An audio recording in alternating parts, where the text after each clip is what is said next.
The subcommittee will come to order, and good morning to everyone.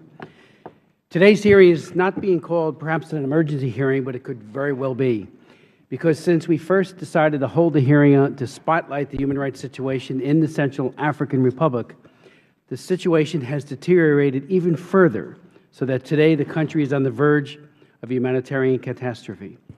Coups and dictatorships have characterized the Central African Republic since its independence in 1960. But the current crisis is far more dangerous than what has come before. Consider this. In a country of approximately 5 million people, roughly 1.1 million citizens face serious food insecurity. Some 460,000 CAR nationals are displaced, including 64,000 who have fled to neighboring countries as refugees, and nearly 400,000 who are internally displaced.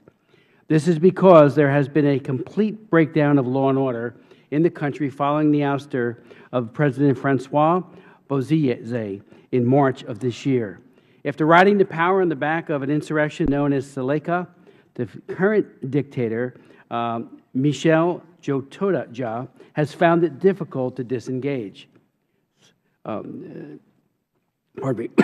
Seleka, originally a political alliance, has transformed itself into a militia of about 25,000 men, up to 90,000 of which come from Chad and Sudan, and therefore constitute, in the eyes of many, a foreign invasion force. They do not speak the local language and are Muslim in a nation that is roughly 80% Christian. They have targeted churches for destruction and stirred up sectarian hatreds where none had existed previously. Indeed, the Sudanese contingent in particular are said to be members of the notorious Janjaweed, who have spread slavery and destruction in the Darfur region of Sudan, and now are doing the same in the Central African Republic. And if that is not bad enough, elsewhere, the Lord's Resistance Army, or the LRA, under the psychotic leader Joseph Kony, is also loose in the Central African Republic. Both the LRA and Seleka are said to kidnap children to serve as soldiers, and UNICEF estimates that there are now as many as 3,500 child soldiers affiliated with armed groups in the country. Djotoja has formally disbanded Seleka, but Seleka continues to wreak destruction in the countryside, and they have seized mines and other resources in the country. Even in Bangui, the situation is chaotic. One of our witnesses, Mike Jobins, has related how there have been nearly a dozen successful or attempted carjackings of humanitarian vehicles over the past 2 weeks alone, and at least 3 aid workers have lost their lives since the crisis began.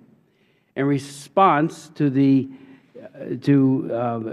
victims have begun to form self-defense units referred to as anti-balaka or anti-machete gangs, which have begun to commit retaliatory outrages of their own.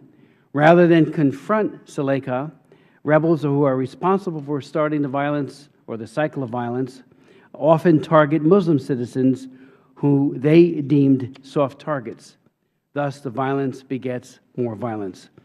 The situation is so bad that just this past week, John Ging, the director of the UN Office for Coordination of Humanitarian Affairs, warned, "We are very, very concerned that the seeds of genocide are being sown." All of this is happening in a state which, by any definition, is dysfunctional. In the words of the Prime Minister, who is the closest thing to a legitimate figure in the government of the Central African Republic, and whom my staff and I met with this summer when he visited Washington, the Central African Republic is anarchy, a non-state. This descent into chaos has compounded the misery of the people of the Central African Republic, who have suffered greatly and lagged substantially in terms of development. Prior to this year, the Central African Republic ranked 180 of 186 on countries per UN Development Index. One area where the Central African Republic did lead bespeaks an irony. National Geographic ranks the Central African Republic as the nation least affected by light pollution.